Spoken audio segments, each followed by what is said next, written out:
Estamos gravando então mais um conteúdo aqui para o canal. Esse é um conteúdo feito especialmente para um dos seguidores que fez uma pergunta aí na caixinha, o PH Laurindo. Então, desde já agradeço bastante aí a sua contribuição, PH. E o que acontece? Ele perguntou o seguinte, ó, é uma pergunta muito boa que eu nunca tinha recebido. Ele perguntou assim, ó, como enxergar pela ótica de um gerente de software, não pela ótica de um desenvolvedor? Então, é uma pergunta bem peculiar, assim, né? De quem quer de fato, como que eu posso dizer, se desenvolver. Porque pelo que eu vi ali do perfil dele, ele é desenvolvedor e ele quer olhar, poxa, como que o gerente de software olha? Eu vou explorar bastante esse conteúdo aqui com vocês hoje. A ideia é a gente ficar aproximadamente 30 minutos falando sobre isso. E me acompanha no detalhe, porque no final ali eu vou entregar o ouro, literalmente, tá? Mas a ideia é justamente a gente falar sobre um tema que é muito importante e as pessoas acham que isso é balela, né? A maioria das pessoas negligenciam isso porque elas consideram que, definir papéis e responsabilidades é uma coisa pouco relevante, não faz muito sentido, enfim. Então, se a pessoa fez essa pergunta, né, depois eu vou responder ele de forma mais superficial, é porque ela não pensa dessa forma. Ele já é um profissional diferenciado, ele certamente está no caminho para ser, por exemplo, um gestor de software de 6 dígitos altamente produtivo. Porque o que acontece é que os caras às vezes começam a ganhar 6 dígitos ano e falam bem assim, tô infeliz, ou não consigo avançar na carreira, ou tô triste porque eu vejo que as pessoas ficam paixão, batendo cabeça. E o que acontece também é que às vezes o cara começa ali fazendo menos do que 6 dígitos ano e não sabe o que fazer para chegar lá. Não só chegar lá, porque eu entendo que chegar a 6 dígitos anos é uma consequência do quê? De você já ser atualmente uma pessoa altamente produtiva, e esse tema, papéis e responsabilidades em projetos de software, é certamente um pré-requisito para você ser altamente produtivo como gestor de software, como profissional de tecnologia, independente se você vai atuar mais na área de gestão ou mais na área de desenvolvimento, de construção, de arquitetura de software, beleza? Então, para eu responder essa pergunta, né, como enxergar pela ótica de um gerente de projeto e não pelo desenvolvedor, eu vou ter que explicar uma coisa básica que, assim, para mim pode ser básico, mas para muitas pessoas não é, tá? Que é o que é gestão. Porque, pô, será que o desenvolvedor precisa fazer gestão? Depende. Depende de uma série de coisas e que eu vou explicar com mais detalhes. Mas, para quem não sabe o que é gestão, eu preciso dizer, gestão, e aí, assim, não é o Agostinho que está dizendo, por mais que, ok, eu até possa ter uma opinião sobre isso, mas eu uso sempre a bagagem de alguém que eu considero que tem muito mais, digamos, que legitimidade para falar do que eu. Quem não é o Agostinho que está falando que é gestão é o Vicente Falcone, que é a principal e, se não uma das maiores referências de gestão do país, certamente, e eu arrisco a dizer que do mundo, porque eu já vi muita coisa de outros autores que não agregam tanto no tema gestão quanto ele, tá? E o que é gestão? Só que antes de a gente continuar, se você estiver assistindo aqui pelo YouTube, cara, dá o like no conteúdo. Por favor, é muito importante que você dê o like, deixa aqui, por quê? Porque ele mostra que esse conteúdo te ajuda, né? Se você viu esse tema, pô, eu quero aprofundar em papéis e responsabilidades. Isso é importante para você? Então deixa o like porque vai mostrar que esse conteúdo é relevante e vai levar ele através do algoritmo para mais pessoas, entendeu? Então por isso que o seu like, o seu engajamento aqui são muito importantes. E quem está assistindo pelo Instagram, eu já fiz isso no conteúdo da semana passada. Se você mandar uma pergunta aqui, eu também vou responder, né? No caso, da semana passada, quem falou ali nesse sentido foi a Cecília e foi uma contribuição super bacana. Então, é muito importante que você deixe o like, tá? Por favor mesmo, deixa o like, aí eu continuo com o conteúdo. E se você não está inscrito ainda, né, caso tenha chegado de paraquedas nesse canal, seja muito bem-vindo. Aqui nesse canal a gente vai falar sobre tudo que você precisa para se tornar um gestor de software altamente produtivo, preferencialmente alguém que fatura aí pelo menos 6 dígitos anos e está feliz com isso, entende que o seu trabalho está cada vez melhor. Beleza? Então, gestão, segundo o Vicente Falcone, é tudo que é feito para entregar metas, tá? Basicamente é isso. Parece óbvio, mas não é. Não é, tá? As pessoas confundem o que é gestão, porque eles acham que gestão... As pessoas confundem ao nível de achar que existe software de gestão. E não existe. Por quê? Porque o software é apenas um sistema, né? Uma aplicação. Agora, a gestão é o que você faz para entregar metas. Grande Vanessa, e aí? Como é que tava o plantão de dúvidas? Tem que fazer conteúdo raiz, né, Vanessa? Poxa, senão não dá. Mas então, perceba, Gestão é isso, tá? E a diferença principal entre o gestor de software e o desenvolvedor é que o cara que só desenvolve, ele constrói a aplicação, mas não necessariamente ele gerencia a aplicação. E é muito importante que ele pense, poxa, eu estou construindo a aplicação, mas eu estou contribuindo com a gestão ou não? Entendeu? Então esse que é o ponto. Você precisa necessariamente, se você é desenvolvedor, focar em gestão? Não, a gente vai falar mais sobre isso até o final. Mas é um convite, né? O PH, como ele fez essa pergunta, ele provavelmente quer saber mais sobre isso, entendeu? Então, por isso que eu vou aprofundar, né? E eu de fato entendo que por mais que eu possa responder essa pergunta ali em 60 segundos, né, pelo Instagram, respondendo aqui pelo conteúdo raiz, depois eu disse que eu vou mandar para ele, é muito mais profundo, então por isso que é sempre uma grande honra, uma satisfação poder ajudar especificamente quem contribui com o conteúdo gratuito no Instagram. Então, gestão é isso, tá? O que você faz para alcançar metas. Esse é um princípio básico, porque tudo que eu vou falar após isso vem desse conceito. Gestão é o que é feito para entregar metas. Agora que você já sabe o que é gestão, pensa, por que a gente está falando isso? Porque existe o papel do gerente de software e o papel do desenvolvedor. A função de um é gerenciar o software, e a gente vai falar sobre o que é a gestão do software, e a outra é desenvolver, tá? Agora, o que é um papel? Aí a gente já entra num assunto mais específico sobre a pergunta, tá? O papel é o nome atribuído para um conjunto de responsabilidades. Basicamente é isso, é o papel. Então, em um projeto de software, por exemplo, você tem o papel do patrocinador, do gerente do projeto, do desenvolvedor, do arquiteto, do usuário. Você pode ter a estrutura de papéis que você achar melhor, tá bom? Então, o papel é isso, é um nome atribuído para um conjunto de responsabilidades. E o que é o papel de um gerente de software? Então veja, não necessariamente dentro da sua organização vai ter lá uma pessoa num projeto de software que vai falar, isso aqui é o gerente do software. Por quê? Porque conceitualmente, por que eu falo, por exemplo, aqui é o canal perfeito, né? Tanto no Instagram, se você está acompanhando por aqui, ou pelo YouTube, é o canal para você se tornar um gestor de software. Porque o gestor de software, ele pode ser o executivo, que é o diretor de uma empresa, por exemplo. No meu caso, por exemplo, eu sou lá executivo de uma empresa de 600 funcionários. Eu sou gestor de vários softwares. Pode ser o gerente da área de negócio, né? Então, você tem o diretor, o gerente da área de negócio. Esse gerente da área de negócio tem vários softwares ali que ele pode gerenciar, às vezes só um, mas ele é o gerente do software. Pode ser o desenvolvedor, pode ser o gerente do projeto, entendeu? O gerente de software é uma pessoa responsável por gerenciar a construção, a sustentação, o aprimoramento e resultados de determinado software e uma organização. Para ficar mais claro o que é o gerente do software, eu vou trazer aqui para o quadro branco, vou dar uma desenhada rapidinho, só para ficar assim mais claro do que simplesmente eu falar, tá? Então aí peço licença para quem está acompanhando pelo Instagram, você vai poder ver esse conteúdo depois com mais qualidade lá pelo YouTube, porque eu vou mostrar aqui o desenho, né, na lousa. Então vamos lá. Vou mostrar aqui a lousa. Então, perceba o que eu falei. O gerente do software é o responsável pela gestão da construção. Então, pensando num ciclo completo de um software, tá? Você constrói ele.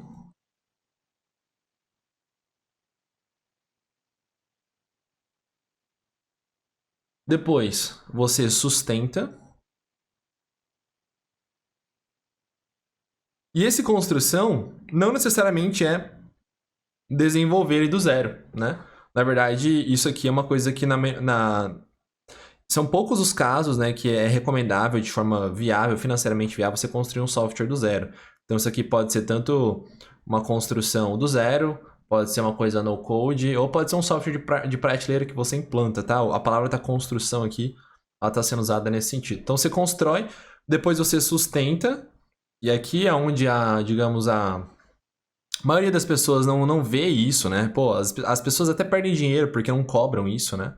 Faz o projeto de software na empresa, você constrói, implanta tudo lá, e aí depois o cliente não sustenta e fala que a construção que foi errada. Então tem muito problema nesse sentido também. Então depois que você constrói, você sustenta, e aí tem uma coisa que é muito importante, tá? Que muitas pessoas não veem também. Depois que você sustenta, você já tá vendo ali as oportunidades de melhoria. Então você tem o aprimoramento, tá?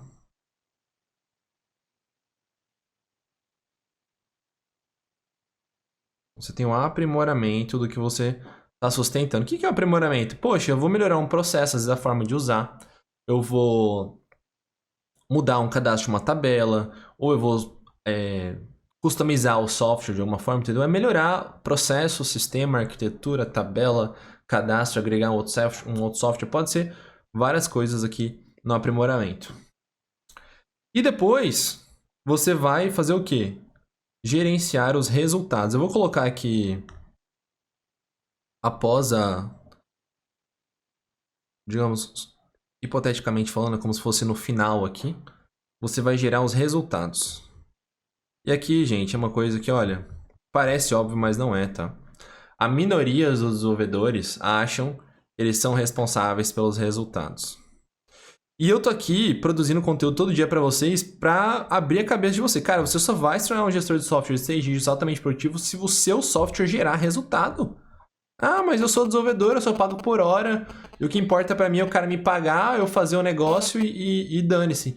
Meu, você não tá no caminho. Você até vai ganhar dinheiro, mas você não vai gerar aprimoramento para as empresas e você vai ser um profissional medíocre. Eu não acho que você quer isso, né? Então você tem que gerar resultados sim. É muito importante isso. Então veja, o gestor de software é o cara responsável por tudo isso, ó. Tudo isso. Construção, sustentação, aprimoramento e geração de resultados. E por que eu coloquei o resultado nessa parte? Porque, de forma ideal, quando você está terminando aqui a construção do software, você já precisa gerar algum resultado, preferencialmente financeiro. É isso que as pessoas aprendem quando elas estão fazendo gestão híbrida de software. Como na concepção lá do projeto, você mensurar, poxa, qual será o resultado financeiro?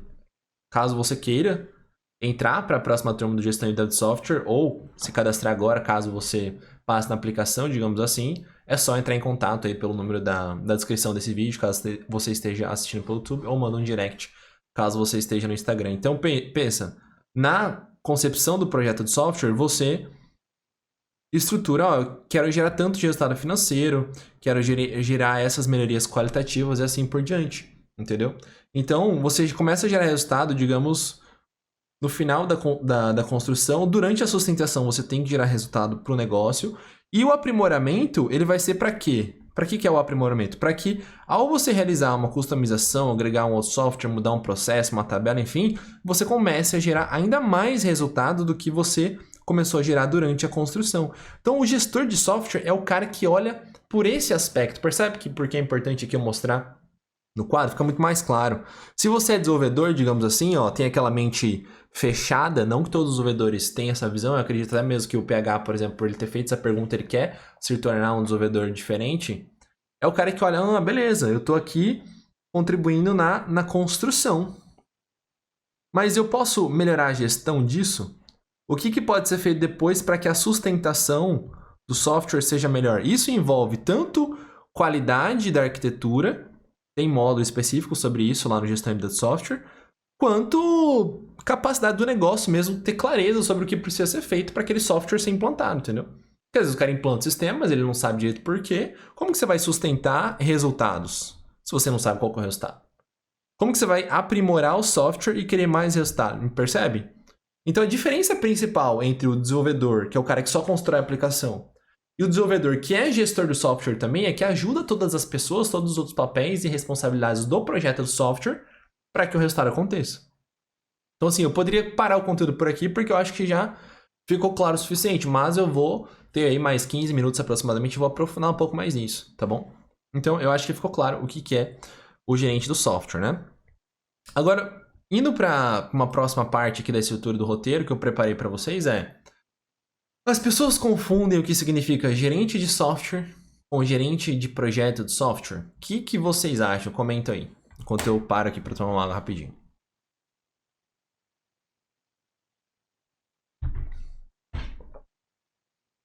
Confundem, tá? Confundem demais. Elas acham que o gerente do software é apenas o gerente do projeto. Entendeu? Pô, se você é responsável pela transformação, digamos assim, por organizar o trabalho e tudo mais, você é o gerente do software. E não é isso. Não é isso. Todas as pessoas... Eu fiz justamente essa imagem aqui para vocês que estão acompanhando pelo YouTube, para mostrar que todos, independente se você é, por exemplo, Eu dei um exemplo aqui para vocês, eu vou deixar aqui até mais claro. Normalmente você forma a equipe de implantação aqui na construção, né? Então, independente se você é patrocinador do projeto, se você é gerente do projeto,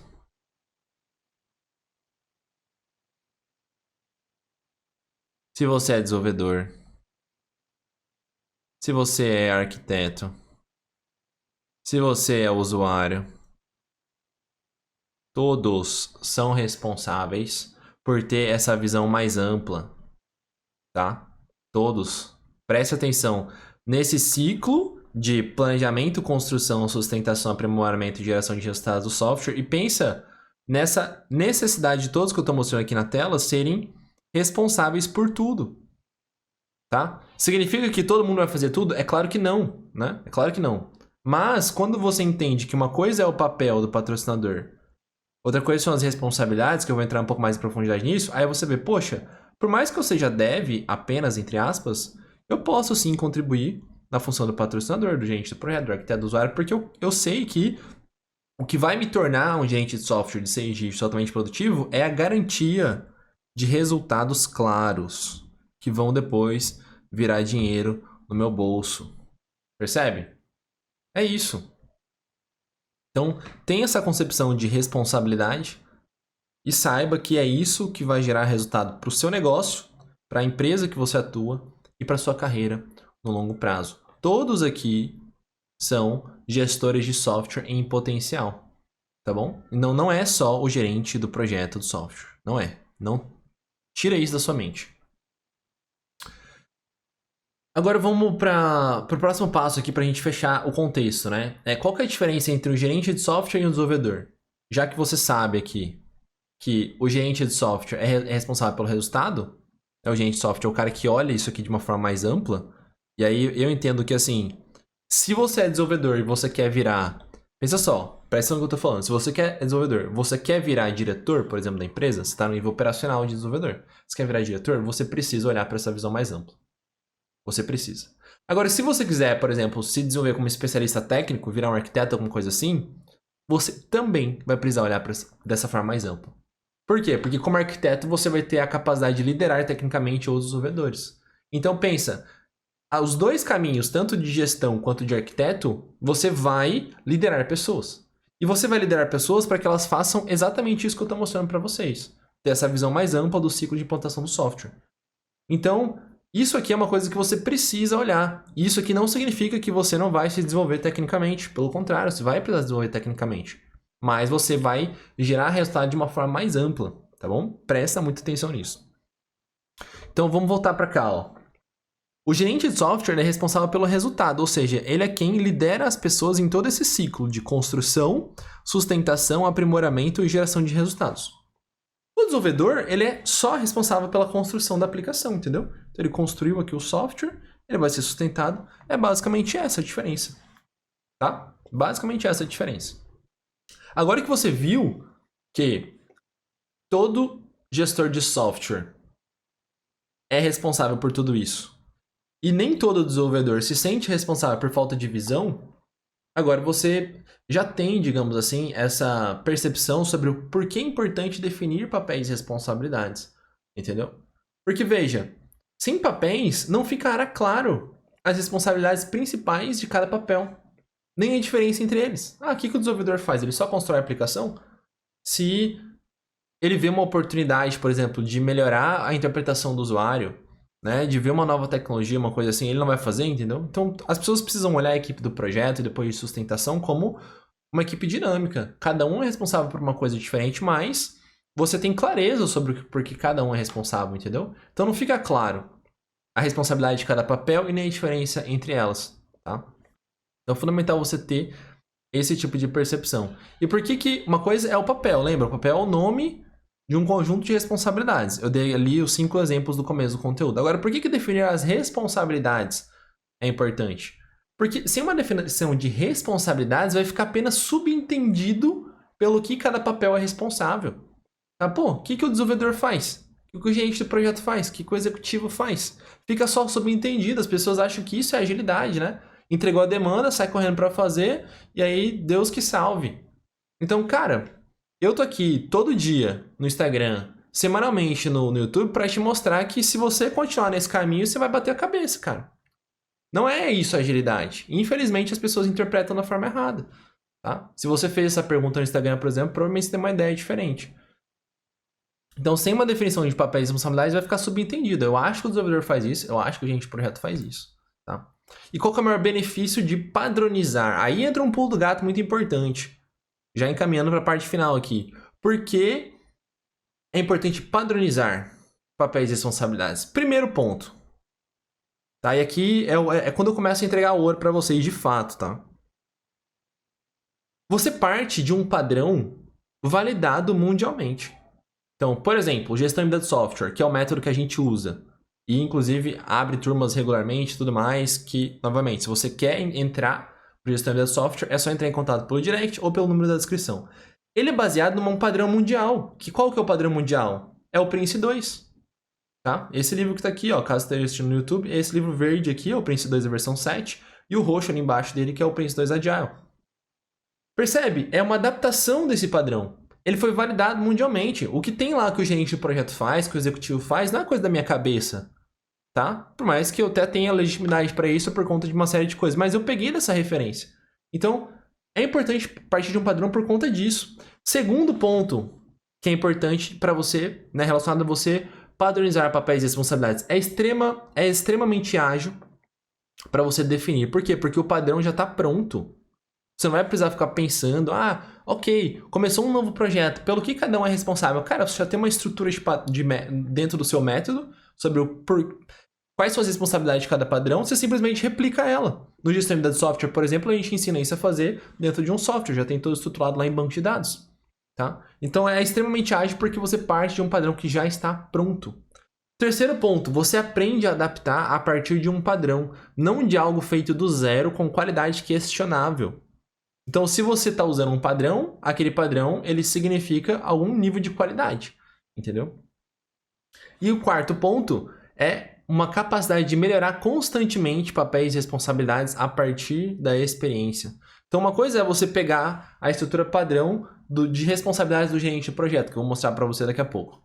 A outra coisa é você partir de uma estrutura de papel e responsabilidade do gerente do projeto, ou do desenvolvedor, do usuário sênior, enfim, que eu vou mostrar ali alguns exemplos para vocês, e você não ter condições de futuramente avaliar qual foi a estrutura de papéis e responsabilidades utilizada nesse software, e foi bom ou foi ruim? O que as pessoas poderiam melhorar, entendeu?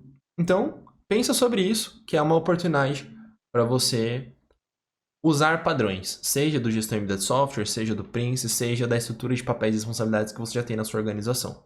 Tá bom? Muito importante tá ligado para isso. E agora, para a gente encaminhar para o final, veja só. Primeiro, antes de eu responder especificamente, né, mostrando ali exemplos, onde as pessoas mais erram em definição de papéis e responsabilidades? Primeiro, não define. Né? Acho que esse negócio de definir papel e responsabilidade é balela, é coisa que não precisa, tá? Então, não acham que isso não é ágil, o segundo ponto, né? Agilidade não é isso, agilidade é sair fazendo e tal. Tá cada vez mais claro para as pessoas que isso é uma loucura. E o terceiro, isso aí eu já ouvi de um gerente de TI de uma empresa de capital aberto, uma vez que a gente estava implantando Squad Press lá. Acham que tempo escrevendo papéis e responsabilidades poderia ser usado desenvolvendo software. Pensa o quão grave é isso. Eu poderia estar codando ali, eu estou escrevendo papéis e responsabilidades. Não, poxa. Sabe, então assim, as pessoas são muito cegas para responsabilidade de criar equipes conscientes do resultado final. São muito assim, vamos fazer um sistema, vamos sair fazendo porque isso é bom. Né? Quanto mais rápido a gente sair fazendo, entregar qualquer coisa, toda bugada, toda estourada, melhor. Então, infelizmente, essa é a mentalidade das pessoas e isso é uma desgraça. Isso acaba com o dinheiro das empresas e isso faz o Brasil ser um país menos competitivo. A minha missão aqui é essa, é mostrar que vocês, gestores de software, que continuam pensando assim, vocês estão jogando dinheiro das empresas fora. É basicamente isso, tá? Então, esses são os principais erros. Segundo ponto, né? Como você organiza, então, agora pela lógica de um gerente de software e a de um desenvolvedor. Aí, Quem tá acompanhando aqui no Instagram, eu não vou poder mostrar porque eu tô compartilhando a tela, então depois você assiste no YouTube, beleza? Então, assim, primeiro ponto, você escolhe um padrão, tá? Uma estrutura de padrões. Pode ser a do Gestão Embedded Software, pode ser a do Prince 2, pode ser de uma adaptação desses dois, que é o que eu vou mostrar aqui para vocês. Tá? Então você escolhe um padrão. Depois você seleciona as responsabilidades a partir do padrão.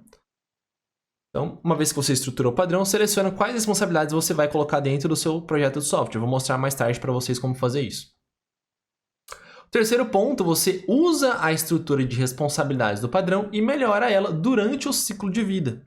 Tá? Então eu vou mostrar agora para vocês como que a gente faz isso no Gestão Embedded Software para que você tenha claro ali, por exemplo, que o gerente de software pode ser um papel gerente do projeto e tem ali a estrutura de responsabilidades padrão dele. E o desenvolvedor, ele pode ser uma adaptação do que é o usuário sênior no padrão do Gestão Embedded Software. Tá? Porque ali a gente parte de uma estrutura de papéis e responsabilidades que é simplesmente da equipe de gestão do projeto. Não tem pessoas no nível operacional, como por exemplo de desenvolvimento, mas é fundamental, nós ensinamos isso durante o ciclo de vida, que é importante você fazer isso, tá? Edson Reis, você está transmitindo onde no YouTube? Porque no seu canal não está aparecendo nenhum vídeo. Ô Edson, eu tô gravando, tá? Esse vídeo vai pro YouTube na quarta-feira de manhã. Se inscreve lá e aí quando sair você vai acompanhar, beleza? Eu transmito aqui ao vivo no YouTube, no Instagram, mas eu tô gravando, depois eu vou colocar lá no canal. Beleza? Então, eu vou mostrar aqui pra vocês como que é essa estrutura de papéis e responsabilidades, só para ficar um pouco mais claro aqui. Deixa eu tirar o celular, pôr de lado.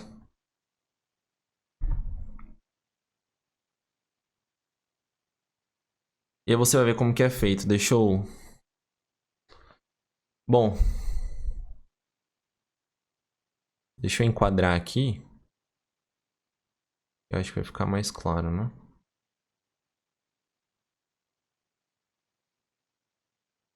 Bom, essa aqui é a tela, por exemplo, da estrutura de papéis e responsabilidades, beleza? Para quem tá acompanhando no YouTube, tá vendo isso. Então, a gente ensina o seguinte, ó. Uma coisa é você tá ali na concepção do projeto, definindo isso, depois você tá lá no encerramento. Então, na concepção, você cria isso. Não vou entrar no detalhe aqui, porque senão não vai dar tempo, a gente já tá estourando o prazo. Mas olha, você cria aqui, ó, a equipe de gerenciamento, tá vendo? Executivo, gerente do projeto, gerente de equipe, assim por diante. E antes você coloca a equipe de gerenciamento do projeto. Então, o nome das pessoas, certo? Aqui é o cargo dele na empresa. E aqui são os papéis conforme essa estrutura do banco de dados. Então, o gerente de software, por exemplo, ele pode ser o gerente do projeto. Aqui você está olhando, ó, gerente do projeto. Quais são as responsabilidades dele? Tem claro isso. Entendeu? Então percebe agora na prática a diferença de você partir de um padrão já validado, que é, por exemplo, o Prince 2. É muito mais fácil, entendeu? Gente, o projeto ele é responsável por planejamento e design, gestão da equipe, gestão de riscos e problemas e assim por diante. E o desenvolvedor, ele pode ser uma adaptação do usuário sênior. Veja só. Definição de requisitos, representação dos usuários, aceitação do projeto, avaliação de benefícios, comunicação e assim por diante. Tá bom? Então, muito importante você criar esse banco de dados com papéis e responsabilidades, usar isso para gerenciar o seu projeto de software. Então, aqui é parte, né, do nosso método, a gente ensina você a usar o processo dessa forma, e aí você certamente vai ter uma gestão do seu projeto de software muito mais virtuosa, porque você já vai fazer isso de forma rápida, com qualidade, e vai ter uma capacidade de melhorar constantemente a forma que você aplica isso, adaptando da melhor forma ao contexto de cada projeto. Eu espero muito que esse conteúdo tenha ajudado você. Novamente, agradeço bastante aí o PH Laurindo, né, que fez essa pergunta no Instagram, que gerou essa ideia de conteúdo raiz. Provavelmente vou fazer um outro conteúdo amanhã num tema relacionado, mas vou abrir novamente aqui caixinha de perguntas no Instagram para caso que vocês queiram fazer outras perguntas, porque é a melhor fonte de ideias de conteúdo, né? A própria audiência diz ali o que eles querem saber, o que está mais pegando, e a partir disso eu ajudo vocês especificamente com as suas necessidades. Agradeço a todo mundo que entrou aí na live do Instagram, participou de alguma forma. né? Ainda que eu não tenha conseguido ficar durante todo o conteúdo, mas é sempre uma satisfação muito grande ajudar vocês. E, novamente, quem não está inscrito no canal do YouTube, se inscreve aí no link da bio. Os conteúdos saem na quarta e na sexta pela manhã. Tá certo? Não esqueça de, se você está assistindo aqui pelo YouTube, de deixar o like, caso você tenha gostado desse vídeo, porque isso fortalece muito o nosso trabalho e ajuda esse conteúdo a chegar para mais pessoas. Até o próximo vídeo. Tchau, tchau.